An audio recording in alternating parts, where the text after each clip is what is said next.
Simón Bolívar, libertador, julio 24, 1783, diciembre 17, 1830. Aquí, en la Dorada de Caldas y en el corazón de la Dorada, el Parque Bolívar. Es Simón Bolívar el libertador, pero además de ser libertador, fue un hombre que tuvo que conseguir recursos, tuvo que conseguir elementos para la estrategia de la guerra, embarcaciones, plata, armas, todo esto. Siempre conocemos a Simón Bolívar como libertador, pero no conocemos otras facetas, para lo cual hemos invitado a la Ventana Cultural a Mario Vera, una persona que se interesa por la cultura en La Dorada y en el país, para que nos cuente algunos detallitos que él tiene guardados sobre este Simón Bolívar, qué tuvo que hacer para conseguir los recursos para sufragar esa guerra, esa batalla. Bienvenido, Mario. Gracias, Jorge, a la Ventana Cultural. Muchas gracias por permitirnos este espacio, y es importante conocer esa otra fase de Bolívar, el Bolívar comerciante que logró conseguir recursos para ese proceso que él inició. Vamos a desplazarnos a la Vuelta de Conejo, sitio donde llegó Juan Bernardo Elbers gracias a la concesión que Bolívar le entregó sobre el río Magdalena. Entonces vámonos para la Vuelta de Conejo.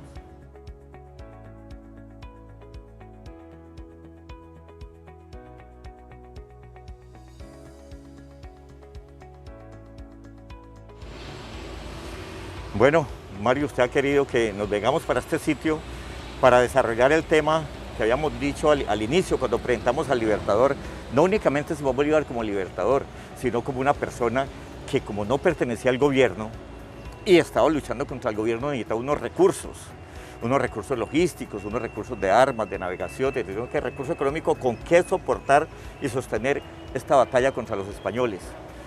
Entonces, qué mejor que Mario, que usted aquí en La Dorada le cuente a los amigos de la Ventana Cultural algo que usted conozca de sus historias, de sus lecturas de Simón Bolívar, no como libertador, sino como el estratega o como la persona que consigue recursos para sufragar su guerra.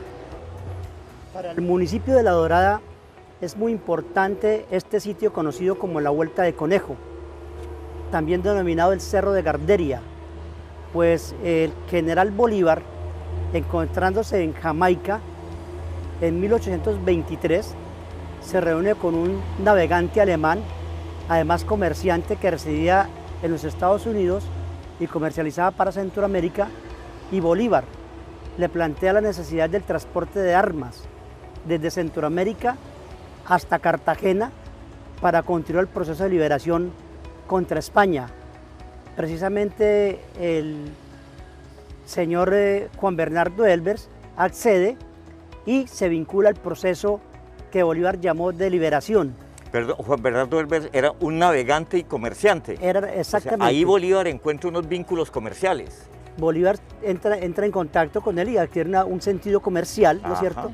Porque a cambio Bolívar le entrega la concesión de navegabilidad por el río Magdalena como gratificación a ese respaldo que le dio al general Bolívar, y además prestó sus fragatas para la toma de Cartagena y para otras actividades más, como fue la parte donde Bolívar emprendió su lucha en la parte de la costa atlántica, en los fragatas de Juan Bernardo Elbers. Diríamos que Juan Bernardo Elbers fue un aliado de Bolívar, y como era comerciante, lógicamente Bolívar se aprovechó de ese carácter de comercialización con Elbers para que le prestara, pusiera a su servicio el transporte de armas y sus embarcaciones para la causa de Bolívar.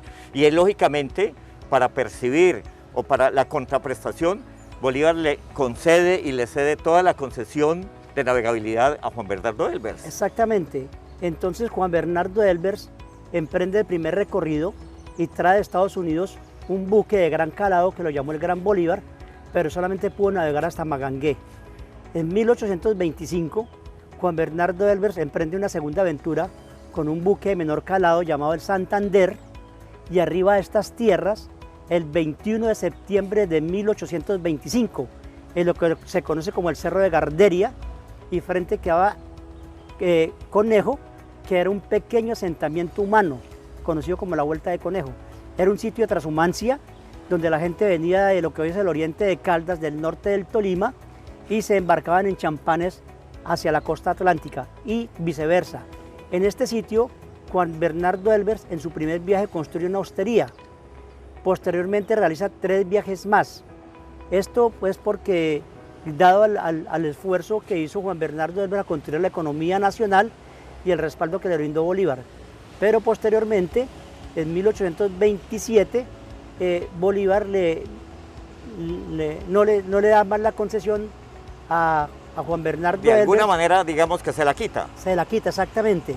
Se la quita y empieza en 1835 ya la navegación de buques por el río Magdalena hasta el puerto de Honda. Es importante decir que la Vuelta de Conejo era un sitio donde los buques se aprovisionaban de leña, porque era un sitio de leñateo, y de alimentos para su sustento, como era el arroz, el frijol, el plátano y la yuca.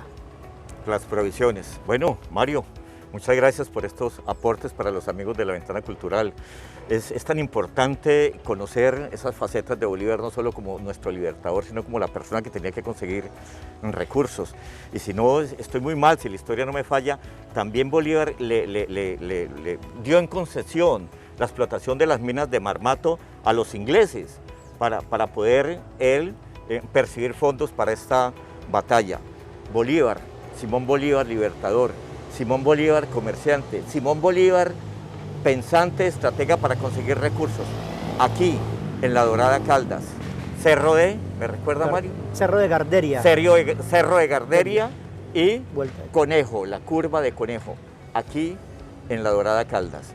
Otros detalles sencillos de la historia, pero que nos llegan como detalles culturales. Son detalles que encontramos en los diferentes rincones del país y que todos tienen su historia. Muchas gracias y los esperamos en otro momento en La Ventana Cultural.